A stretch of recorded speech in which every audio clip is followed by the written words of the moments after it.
Terima kasih masih bersama YPB Movie. Di planet Asalten, langit sepenuhnya dikuasai oleh energi Kamber yang jelas menarik perhatian semua penduduk dan membuat mereka benar-benar putus asa, percaya bahwa itu adalah tanda akhir zaman. Namun, di antara semuanya yang paling putus asa tentu saja adalah Ten yang memiliki kecemasan dengan apa yang sedang terjadi. Dan meskipun dia tidak dapat mengukur dimensi dari kekuatan yang sangat besar itu, dia dapat memahami bahwa proporsi yang akan diambilnya tidak terbayangkan. Di bumi, penduduknya juga menyaksikan langit dikuasai oleh energi berwarna aneh ini dan mereka diliputi keputusasaan total. Di menara kami, Master Roshi, Dewa Yamcha, dan Krillin menyaksikan peristiwa ini dengan hati yang sepenuhnya dipenuhi teror.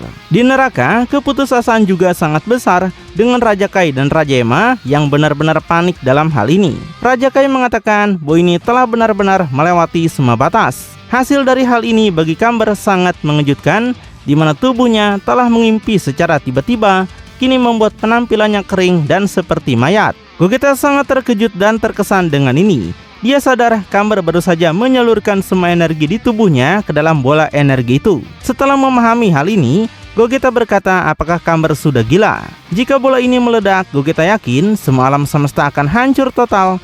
Bahkan Kamber pun tidak akan selamat dari ini. Namun, Kamber yang sepenuhnya dikuasai oleh kemarahan dan kegilaan mengatakan bahwa itu tidak masalah. Yang dia pedulikan hanyalah menghancurkan Gogeta sepenuhnya. Di istana Zeno, Daishinkan tampaknya sedang berbicara dengan dua orang misterius yang baru saja tiba. Dia sepenuhnya memahami situasinya, kata Daishinkan dengan jelas dalam nada ramah terhadap para pengunjung. Namun, Dai ragu apakah mereka mematuhinya dengan damai. Tapi dia berhenti bicara ketika dia merasakan sesuatu yang membuat bahkan ayah dari para angel itu merasakan kedinginan menguasai tubuhnya.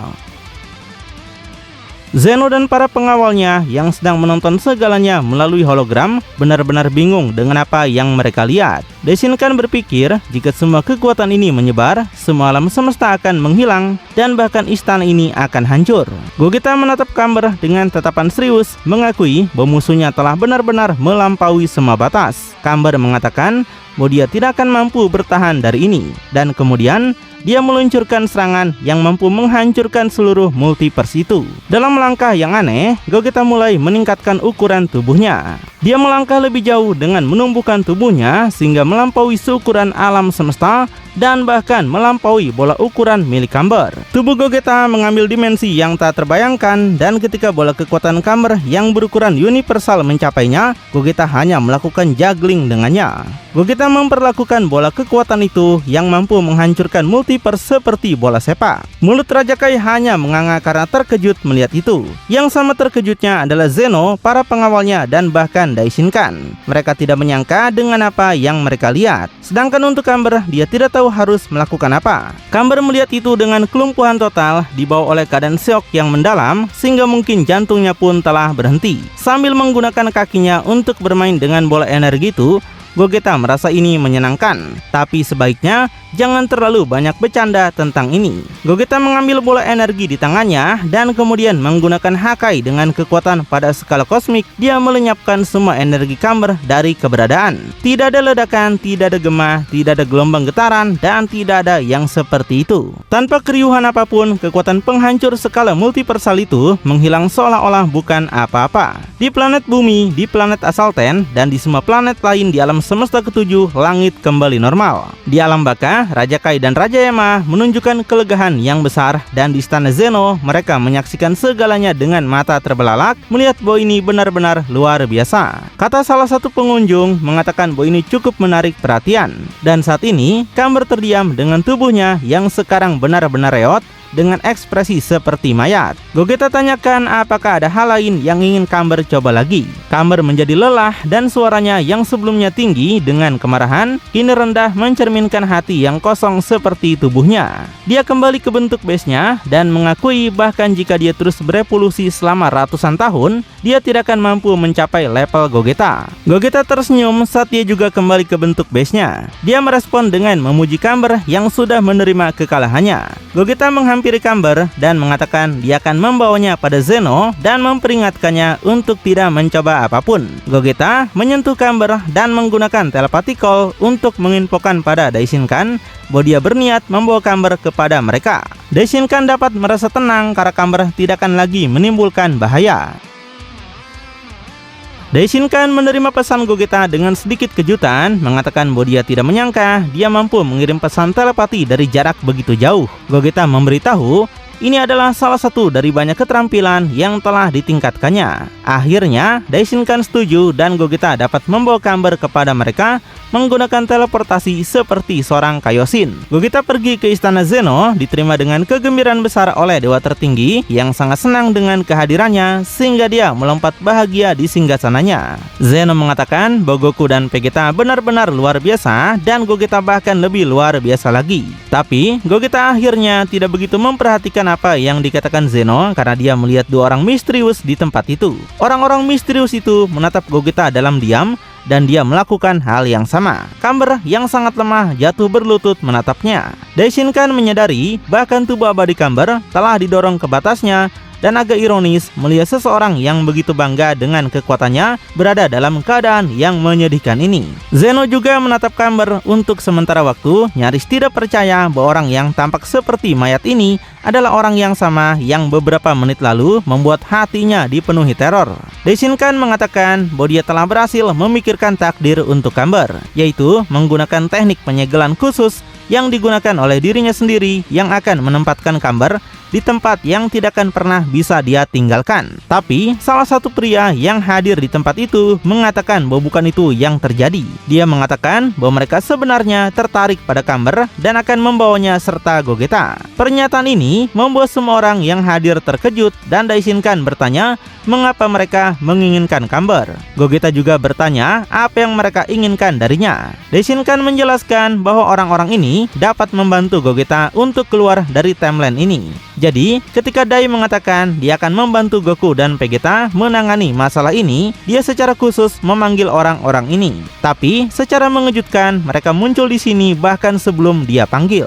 Pria misterius lainnya mengatakan bahwa pria bernama Goku dan Vegeta serta Gogeta dan Camber telah menyebabkan banyak masalah dalam tatanan dimensi. Dan ini menyebabkan konsekuensi yang sangat buruk bagi tatanan alamiah segala sesuatu. Inilah yang membawa mereka ke sini. Gogeta membalas, dia tidak menyangka bahwa situasi Goku dan Vegeta menyebabkan masalah besar seperti itu.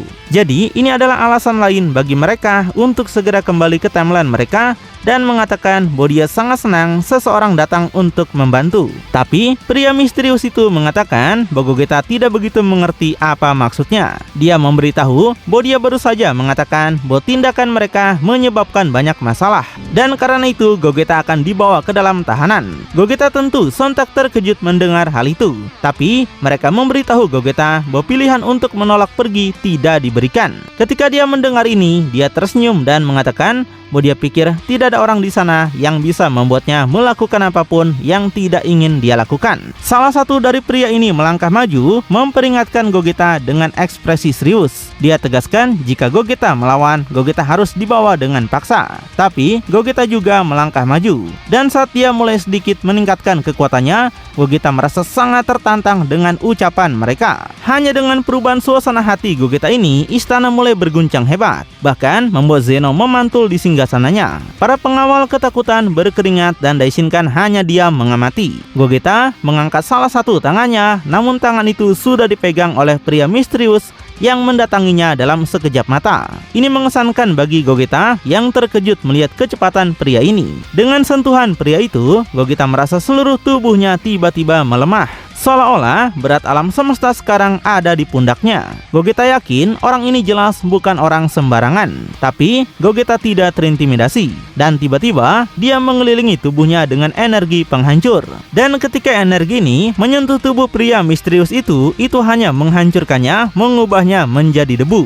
Tapi dalam peristiwa yang benar-benar tidak dapat dipercaya, debu itu mulai berkumpul dan tubuh pria itu menyusun dirinya kembali. Kali ini, Gogeta benar-benar tidak bisa menyembunyikan keterkejutannya. Kekuatan penghancur yang Gogeta masukkan ke dalam aura ini lebih besar dari apa yang dia gunakan pada bola energi yang bisa menghancurkan seluruh multiverse. Namun, Gogeta lagi-lagi tidak membiarkan dirinya terintimidasi dan maju dengan pukulan cepat. Tapi, ketika pukulannya mendarat, itu hanya melewati musuh yang pergi ke belakangnya. Dan dengan sentuhan jarinya pada tulang belakang Gogeta, pria itu membuat Gogeta lumpuh lagi.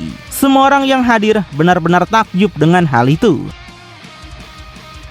Gogeta jatuh pingsan melayang di udara ketika dia tiba-tiba terbangun dengan kaget. Dia melihat sekeliling dan yang dia lihat hanyalah ruang putih yang sangat luas dan benar-benar kosong. Gogeta memejamkan mata mencari beberapa energi yang dikenal, namun dia tidak menemukan apapun selain energinya sendiri. Dia merasa ini sangat aneh, padahal kemampuannya untuk merasakan ki sangat halus dan dia seharusnya bisa merasakan energi seseorang bahkan dari alam semesta atau dimensi lain yang jauh. Tapi untuk beberapa alasan di tempat itu dia tidak bisa. Gogeta teringat kedua pria aneh itu dan menjadi kesal memikirkan betapa mudahnya dia ditundukkan oleh salah satu dari mereka. Saat dia bertemu orang itu lagi, itu akan berbeda. Gogeta bersumpah pada dirinya sendiri berniat menyembuhkan egonya yang terluka. Tiba-tiba sejenis pintu cahaya tercipta di tengah ruang kosong itu yang membuat Gogeta waspada. Gogeta bersiap untuk bertarung, yaitu sudah menciptakan bola kekuatan di salah satu tangannya. Sebuah kaki melangkah keluar dari cahaya dan kemudian Gogeta menembak. Tapi kemudian dia terkejut melihat bahwa siapapun yang baru saja tiba bukanlah salah satu dari orang-orang itu, melainkan itu seorang wanita. Dan bahkan dia lebih terkejut ketika wanita itu menghentikan bola energi yang diluncurkannya dengan satu jari. Tiba-tiba wanita itu membuat bola energi menghilang dari jarinya. Dan tiba-tiba sebuah ledakan terjadi di dalam tubuh Gogeta. Asap mulai keluar dari mulut, lubang hidung dan telinganya yang sedikit terpana dan terkejut dengan apa yang baru saja terjadi. Gogeta sadar wanita itu membuat energinya sendiri meledak di dalam tubuhnya. Kemudian Gogeta yang sekarang sudah pulih memberitahu wanita ini bahwa dia akan membayar untuk ini. Dia bergerak maju untuk menyerang, tapi kemudian wanita itu mengarahkan salah satu tangannya ke arahnya.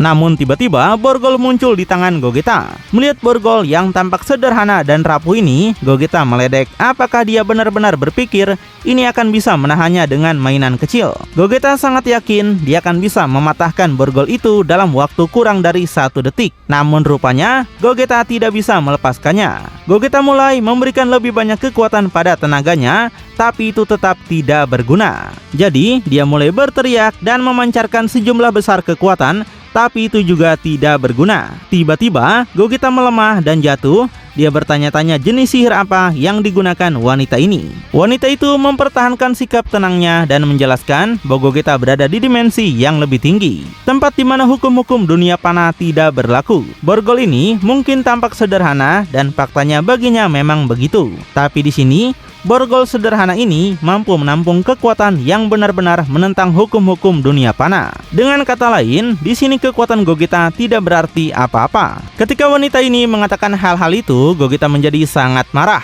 Kekesalannya adalah manifestasi dari rasa frustasinya karena ketidakberdayaan yang dia rasakan di depan wanita itu tidak terlukiskan. Gogeta mengakui bahwa dia sedang berurusan dengan seseorang yang jauh melampaui jangkauannya, seseorang di tingkat yang benar-benar lebih tinggi. Melihat lebih dekat, wanita itu menyadari bahwa Gogeta tidak lagi memiliki niat untuk bereaksi, dan karenanya dia melepaskan borgol yang menahannya sambil memperjelas bahwa tidak ada alasan untuk agresi karena dia tidak ada di sana untuk bertarung. Wanita itu memiliki penampilan yang serius, namun jelas bahwa tidak ada niat agresif dalam dirinya yang menenangkan Gogeta, dan bahkan membuatnya sedikit menyesal atas apa yang baru saja dilakukannya. Lalu, wanita itu memperkenalkan namanya adalah Gaia. Kesopanan wanita itu sedikit mengejutkan Gogeta yang berkomentar tentang dia yang lebih sopan daripada dua orang yang dia temui sebelumnya. Setelah itu, Gaia minta Gogeta untuk menemaninya karena waktunya telah tiba baginya untuk mulai mendapatkan jawaban dari semua rasa penasaran Gogeta. Gaia pergi ke pintu cahaya itu lagi dan menghilang bersama Gogeta yang mengikutinya. Segera setelah dia melintasi pintu cahaya, Gogeta mendapati dirinya sudah berada di atas sejenis papan transparan. Dan begitu Gogeta berada di atasnya, papan itu mulai terbang. Melihat sekeliling, Gogeta menyadari bahwa mereka berada di tempat yang agak menyerupai hamparan ruang angkasa karena itu adalah area yang sangat luas. Tapi, alih-alih menjadi ruang gelap, tempat itu penuh dengan warna, termasuk warna yang belum pernah dilihat Gogeta sebelumnya. Tersebar di seluruh ruang warna-warni ini adalah beberapa inti energi raksasa. Menggunakan aura Ki-nya yang sangat akurat, Gogeta menyadari bahwa di dalam setiap inti ini terdapat sumber energi yang tak terhitung jumlahnya dari kemungkinan yang paling beragam. Dia bahkan menyadari beberapa dari mereka terdapat energi yang familiar, sementara yang lain dia tidak menyadari segalanya. Jadi, dia tanyakan pada Gaia benda apa itu. Gaia menjawab bahwa masing-masing dari benda yang dia lihat adalah dimensi. Gogeta membalas, dia tahu betul apa itu dimensi karena Goku dan Vegeta sudah melalui beberapa dan dia sendiri juga. Dan benda-benda yang dia lihat sekarang tidak tampak seperti dimensi yang dia kenal. Karena dia tahu meskipun merupakan area terpisah dari multiverse, masih berbagi energi umum dari multiverse, dan itu tampaknya tidak terjadi dengan benda-benda ini.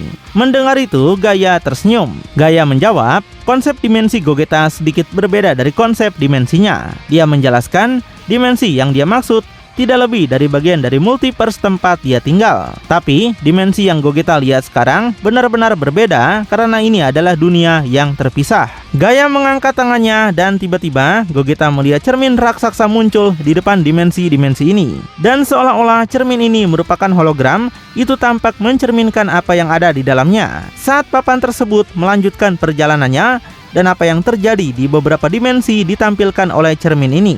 Gaia menjelaskan, dimensi yang biasanya Gogeta teleportasi adalah ruang yang sudah ada di multiverse tempat dia tinggal. Dengan kata lain, menggunakan teleportasinya, Gogeta tetap berada di dalam sebuah multiverse, namun mampu mengakses ruang paralel yang ada di dalamnya dengan menghancurkan beberapa dinding realitasnya. Dia harus mengakui bahwa ini sendiri sudah mengesankan karena sangat sedikit orang yang mampu menghancurkan dinding realitas sampai mencapai tempat-tempat alternatif. Tapi ini masih sangat kecil dibandingkan dengan apa yang terjadi di sini. Pada saat ini, Gogeta benar-benar berada di luar batas multiverse dan apa yang dia lakukan adalah bepergian di antara banyak multiverse di bidang yang benar-benar lebih tinggi. Melewati salah satu hologram, Gogeta menjumpai gambar yang sangat unik di mana Gohan yang botak menggunakan bentuk bisnya sedang menghadapi Golden Frieza dan Golden Cooler. Menggunakan ini sebagai contoh, Gaia menjelaskan bahwa pertarungan ini tidak terjadi di lokasi paralel manapun di multiverse asal Gogeta, melainkan di multiverse di mana segala sesuatunya terjadi dengan cara yang sangat berbeda. Gogeta mengatakan bahwa tempat-tempat yang dikunjungi Goku dan Vegeta sejauh ini hanya tampak seperti versi alternatif dari apa yang mereka alami.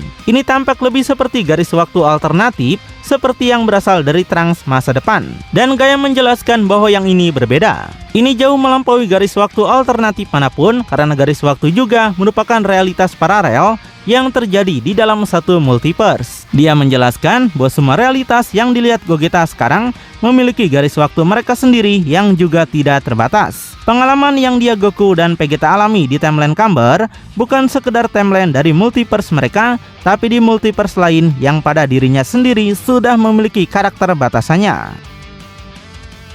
Gaia juga mengatakan bahwa dia mungkin sudah menyadari bahwa skala kekuatan dari banyak timeline sangat bervariasi. Gogeta membenarkan dan ingat bahwa di timeline yang baru saja dia datangi, Krillin misalnya jauh lebih kuat secara tak tertandingi daripada Krillin yang dia kenal. Master Roshi juga memiliki tingkat penyempurnaan Ultra Instinct yang hampir setara dengan Angel di timeline asli. Gaia mengatakan bahwa variasi kekuatan ini sangat umum, dan temannya yang bernama Krillin ini bisa lebih kuat daripada dewa di beberapa timeline. Sementara di timeline lain, dia bisa lebih lemah daripada seekor lebah.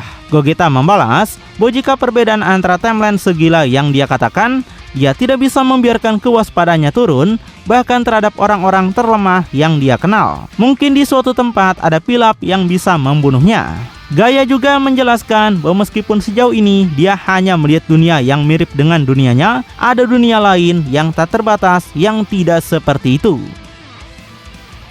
Untuk memberikan contoh, Gaia menunjuk ke salah satu hologram yang menampilkan apa yang terjadi di suatu dimensi. Gogeta mengerti apa maksudnya ketika dia melihat timeline yang sama sekali tidak dikenal di mana seorang anak laki-laki yang memiliki bola energi di tangannya memukul pria berbulu. Tapi dia mengejek apa yang dilihatnya, mengatakan bahwa energinya terlihat seperti bola ki dengan warna yang berbeda. Lalu dia melihat di hologram lain, yaitu seorang pria berjubah seperti Superman sedang bertarung melawan pria yang sangat aneh. Kemudian dia melihat seorang anak laki-laki meregangkan tangannya untuk memukul pria ikan di wajahnya. Lalu dia melihat seorang pria mengenakan baju besi Iron Man menembakkan laser. Yang berikutnya adalah dua pria dalam pertempuran pedang. Di sini Gogeta memberikan komentar yang tidak pantas untuk setiap dunia aneh yang ditampilkan.